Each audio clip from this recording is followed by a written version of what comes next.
Hi everyone, this is Melinda Bailey, aka Trigger. I thought today I would do something a little bit different. I thought that I would do a video blog. I do have a cold, so this is probably not the right time to try this out, but I thought it'd be a little bit different and something that maybe y'all might enjoy, and maybe I would enjoy too. I would like some feedback. I tend to move around a lot, so hopefully that won't be an issue with me talking today. But do provide some feedback and let me know what you think about it. I thought that today that I would talk about my trip to Oklahoma City this past weekend. I have not traveled in about 2 years to a tournament, so I thought that I would talk about that today. There's a lot of new things, not new things, but reminders that happened that I hadn't thought of or even had to consider in a couple of years. So it was a very interesting trip. My friend Tina and I we left Friday afternoon from Dallas-Fort Worth to Oklahoma City, and it is about a 3-hour drive. We got very lucky. The weather was great. The traffic was good. We got there in a decent hour. So that was really, really nice. Excuse me. And then we also we checked into the hotel, and then we got something to eat, had a nice relaxing dinner, and then we stopped by the pool room, Jamaica Joes. It's an absolutely beautiful pool room. And so I wanted her to see it and kind of get a little bit acclimated because she's never been there before. Just so you don't walk in, completely uncomfortable into a new environment that she would be competing in the next day. Her and I both would be competing in.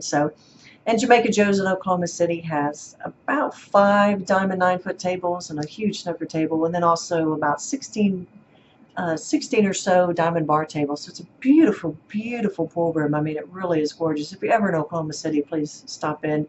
I highly recommend it.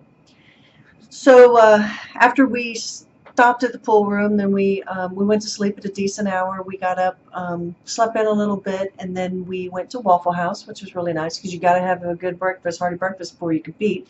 Everyone knows that.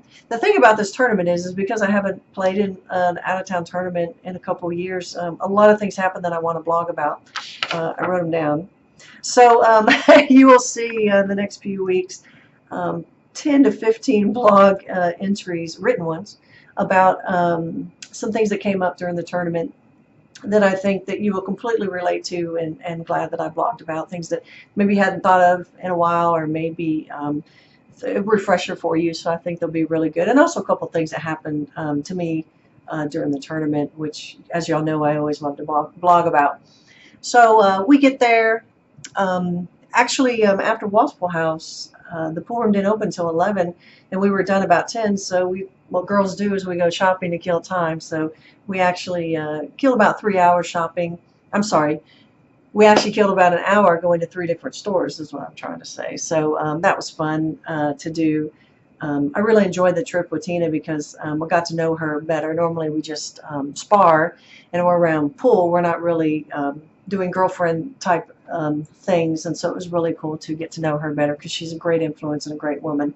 So I really appreciated that best out of the trip.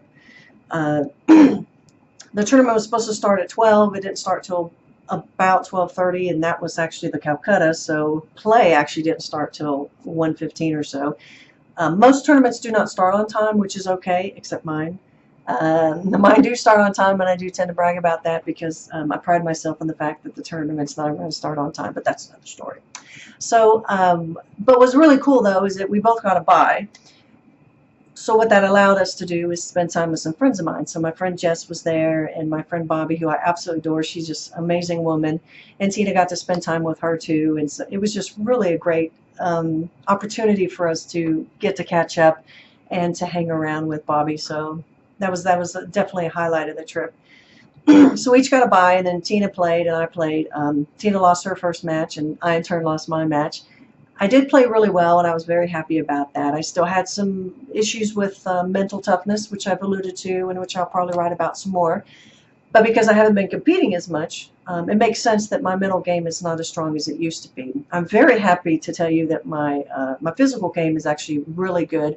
I was real happy about that. My fundamentals are still very strong. I stay down well. I follow through well.